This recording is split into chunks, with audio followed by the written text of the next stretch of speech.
এখন থেকে কাঁচা আমের আমসত্ত্ব বা ম্যাঙ্গোবার বানানোর জন্য আপনাদের আর রোদের দিকে তাকাতে হবে না। জাস্ট চুলা থেকে নামিয়ে ঠান্ডা হওয়া পর্যন্ত অপেক্ষা করবেন, এরই মধ্যে আমসত্ত্ব ইনস্ট্যান্ট রেডি। আসসালামু আলাইকুম everyone, welcome back to my channel. রোদে শুকিয়ে আমসত্ত্ব বানানোর জন্য আমাদের কিন্তু মিনিমাম 2 থেকে 3 দিন টাইম দিতেই হয়। এছাড়াও রোদে আমসত্ত্ব শুকানোটা অনেক বেশি প্যারাদায়ক হয়ে যায়। তবে আমার এই রেসিপি দেখে আপনারা আমসত্ত্ব বানালে চুলা থেকে নামানোর পরপরই খেতে পারবেন, এত ইনস্ট্যান্ট বানানো যায়। সো যেমন তেমন রেসিপি খোঁজাখুঁজি বাদ দিয়ে আমার এই রেসিপিটি দেখার পর ঝটপট আমসত্ত্ব বানাতে চলে যান, কারণ এখনই বানানোর পারফেক্ট সময়, বাজারে প্রচুর কাঁচা আম পাওয়া যাচ্ছে। বিসমিল্লাহ। আমসত্ত্ব বানানোর জন্য এখানে 1 কেজি কাঁচা আম আমি আগে থেকেই খুব ভালোভাবে ধুয়ে পরিষ্কার করে ছোট টুকরো করে কেটে নিয়েছি।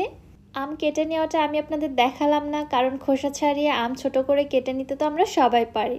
এবারে আমের টুকরোগুলো আমি চুলায় একটি প্যানের মধ্যে নিয়ে নিচ্ছি, সাথে দিয়ে দিচ্ছি 1 কাপ পানি। চেষ্টা করবেন পানির পরিমাণটা যত কম দেওয়া যায় আর কি, এতে করে পরবর্তীতে আমসত্ত্বটা আমাদের বেশিক্ষণ ধরে জাল করতে হবে না। পানি যত কম দিতে পারবেন আমসত্ত্বটা তত দ্রুত তৈরি করা যাবে। পানিটা দেওয়ার পরে এবার চুলাটিকে জ্বালিয়ে আমের টুকরোগুলোকে খুব ভালোভাবে সেদ্ধ করে নিতে হবে। জাল করতে করতে দেখতে পাচ্ছেন আমের টুকরোগুলো কিছুটা সেদ্ধ হয়ে গলতে শুরু করেছে, তবে এখনও কিন্তু পুরোপুরিভাবে সেদ্ধ হয়নি। একদম পুরোপুরি সেদ্ধ হয়ে গলে আসা পর্যন্ত আমি এগুলোকে জাল করে নিচ্ছি।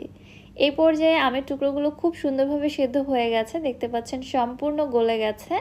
আমি একটু ভালোভাবে জোরে সোরে নাড়াচাড়া করে নিয়ে আরও একটু গলিয়ে নিচ্ছি, এতে করে আমের মিশ্রণটা ছেঁকে নিতে সুবিধা হবে। এবারে আমের মিশ্রণটা চুলা থেকে নামিয়ে কিছুটা ঠান্ডা করে নিয়েছি। ঠান্ডা হওয়ার পর একটি স্ট্রেনারে নিয়ে ছেঁকে নিচ্ছি। এই কাজটা অবশ্যই করতে হবে যদি আপনি একদম মসৃণ এবং সফট আমসত্ত্ব তৈরি করতে চান। ছেঁকে নেওয়ার পরে দেখুন আমের বীজের সঙ্গে যে সাদা অংশটা থাকে ওইটা কিন্তু আলাদা হয়ে গেছে। যদিও এই আমের মধ্যে আঁশ নেই, তবে আঁশ জাতীয় আম নিলে কিন্তু অবশ্যই ছেঁকে নেবেন, আঁশটাকে আলাদা করে ফেলতে হবে। এই পর্যায়ে আমের মিশ্রণটাকে একটু নেড়েচেড়ে ভালোভাবে মিশিয়ে নিচ্ছি। আর দেখতেই পাচ্ছেন এই মিশ্রণটা কিন্তু এখন বেশ পাতলা আছে। এখন এটা দেখানোর কারণ হচ্ছে খুব অল্প সময়ে আমসত্ত্ব তৈরি করার জন্য কেমন পিউরি তৈরি করতে হবে সেটা একটু পরে আপনাদের দেখিয়ে দিব। সম্পূর্ণ আমের পিউরিটা এই পর্যায়ে চুলা একটি প্যানে নিয়ে নিচ্ছি। আমি আবারও দেখিয়ে দিচ্ছি আমের পিউরির ঘনত্বটা আপনারা দেখুন, এটা এখন কিন্তু বেশ পাতলা রয়েছে।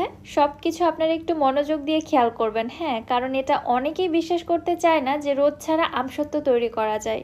এনিওয়ে, এ পর্যায়ে আমি মিশ্রণের মধ্যে দিয়ে দিচ্ছি 1 কাপ চিনি। চিনিটা অবশ্য আপনারা আপনাদের টেস্ট অনুযায়ী কমিয়ে বাড়িয়ে এখানে দিতে পারবেন। সাথে দিয়ে দিচ্ছি 1/2 চামচ লবণ।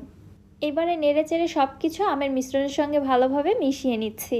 আপনি আমসত্ত্ব বানানোর জন্য যে ধরনের আম নেবেন অবশ্যই টেস্ট করে দেখবেন আমটা কতটা টক নাকি মিষ্টি, ওইটা বুঝে এখানে চিনিটা অ্যাড করে দিতে হবে।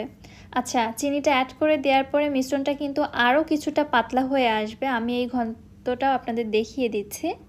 এই যে দেখুন মিশ্রণটা কিন্তু আগের থেকেও বেশ অনেকটা আরও পাতলা হয়ে এসেছে। এবারে আমি এর মধ্যে দিয়ে দিচ্ছি খুবই সামান্য, মানে 1/4 টিস্পুনের মতো মরিচের গুঁড়া। তবে ঝালের পরিমাণটা আপনারা আপনাদের টেস্ট অনুযায়ী কমিয়ে বাড়িয়ে দিতে পারবেন। আমি খুব একটা বেশি দিলাম না, কারণ কালারটা চেঞ্জ হয়ে যাবে। আমি কালার খুব একটা বেশি ডার্ক করতে চাচ্ছি না, একটু লাইট রাখবো, এজন্য খুবই সামান্য ব্যবহার করেছি। আচ্ছা, অনবরতই কিন্তু এই মিশ্রণটা নেড়েচেড়ে জাল করে নিতে হবে, নাড়ানো অফ করা যাবে না। আর নেড়ে নিতে নিতে দেখতে পাচ্ছেন মিশ্রণটা আগের থেকে কিছুটা ঘন হতে শুরু করেছে, তবে এখনও কিন্তু ঘন হয়নি। আমি অনবরত নেড়ে ছেড়ে আরও 12 থেকে 15 মিনিটের মতো জাল করে নিয়েছি, তারপরে এরকম একটা ঘনত্ব এসেছে। দেখতেই পাচ্ছেন মিশ্রণটা ঠিক কোন পর্যায় থেকে কোন পর্যায়ে এসেছে, এটা কিন্তু আপনাদের বুঝতে হবে। হ্যাঁ, কিছু আপুরা রান্না সম্পর্কে কোনো ধারণা না রেখে কমেন্ট বক্সে এসে অযথা কমেন্ট করে, এগুলো কিন্তু একদমই ঠিক না। রান্নার কৌশলটা আপনাকে খুব ভালোভাবে আয়ত্ত করতে হবে, বুঝে শুনে করলে সব কিছুই পসিবল। এখানে কিন্তু আমরা কোনো কিছুই হাইড রাখি না, আসলে আপনারা বুঝতে ভুল করেন। আচ্ছা, এবার আপনাদের বুঝিয়ে দেই মিশ্রণটা ঠিক কোন পর্যায়ে চুলা থেকে নামিয়ে নেবেন। যখন দেখবেন মিশ্রণের মধ্যে এরকম বড় বড় বাবলস উঠছে আর ছোট বাবলস উঠছে না, তাহলে বুঝতে হবে মিশ্রণের মধ্যে কোনো প্রকার পানি নেই, এটা একদম পারফেক্টলি জাল করা হয়ে গেছে। আর মিশ্রণের ঘনত্বটাও কতটা ঘন হয়েছে আশা করছি আপনারা সেটা দেখেই বুঝতে পারছেন। এর থেকে আসলে আরও ভালো করে কিভাবে আপনাদের বোঝাবো সেটা আসলে আমার জানা নেই।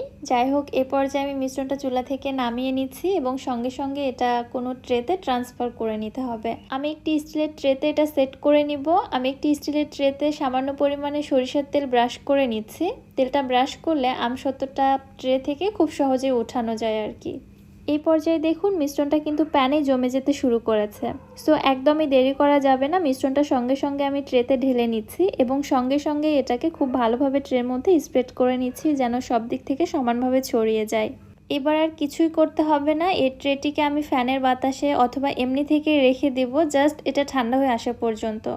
যতক্ষণ এটা ঠান্ডা হতে টাইম লাগবে আমসত্ত্বটা সেট হতে ঠিক ততটাই টাইম লাগবে। এটা রোদে দেওয়া বা চুলার নিচে দিয়ে শুকিয়ে নেওয়ার কোনো প্রয়োজন নেই। ঠান্ডা হওয়ার পরে দেখতে পাচ্ছেন আমার এখানে আমসত্ত্বটা খুব সুন্দরভাবে সেট হয়ে গেছে মাশাআল্লাহ। আমি আমসত্ত্বের পুরুত্বটা একটু মোটা রেখেছি, আপনারা যদি পাতলা করে তৈরি করতে চান তাহলে আপনারা একটু পাতলা করে ছড়িয়ে দিবেন। আমি যে পরিমাণে আমসত্ত্ব বানিয়েছি সেটা একটি ট্রেতেই নিয়েছি, এতে করে এটা অনেক বেশি মোটা হয়েছে। আমার কাছে এরকমটাই ভালো লাগে আর কি। এবার আমসত্ত্বটা আমি আমার পছন্দ মতো কেটে নিচ্ছি, আপনারা আপনাদের পছন্দ মতো কেটে এটা সংরক্ষণ করে রেখে দিতে পারেন। আচ্ছা, এই আমসত্ত্বটা সংরক্ষণ করার জন্য কিন্তু অবশ্যই আপনাকে রোদে দিতে হবে, এইভাবে আসলে সংরক্ষণ করা যায় না, এতে ফাঙ্গাস পড়ে যেতে পারে। তবে আমসত্ত্ব যেহেতু খুবই পছন্দের জিনিস সবারই, 1 বছর পর্যন্ত বা 6 মাস পর্যন্ত তো বাসায় সংরক্ষণ করে কেউই রাখে না আমার মনে হয়। আপনারা যদি সংরক্ষণ করে রেখে দিতে চান তাহলে অবশ্যই একটু মাঝে মাঝে রোদে দিয়ে রেখে দিবেন, তাহলে এটা 1 বছর পর্যন্ত ভালো থাকবে। আমসত্ত্বটা কতটা পারফেক্ট এবং লোভনীয় হয়েছে মাশাআল্লাহ, আপনারা তো দেখতেই পাচ্ছেন। এরকম আমসত্ত্ব দেখার পর কি লোভ সামলানো যায় বলেন তো? সবার জিভে অলরেডি পানি চলে এসেছে, এটা আমি জানি। তো আপনারাও একদম দেরি না করে বাসায় তৈরি করে ফেলুন। আর রেসিপিটি আপনাদের কাছে কেমন লাগলো অবশ্যই আমাকে কমেন্ট করে জানাবেন। ভিডিও ভালো লাগলে যারা আমার ইউটিউব চ্যানেল থেকে ভিডিওটি দেখছেন চ্যানেলটি সাবস্ক্রাইব করে দিবেন এবং যারা ফেসবুক পেজ থেকে দেখছেন পেজটিতে একটি ফলো দিয়ে দিবেন। আজকের মতো তাহলে এখানেই বিদায় নিচ্ছি। সবাই ভালো থাকবেন, সুস্থ থাকবেন। আল্লাহ হাফেজ।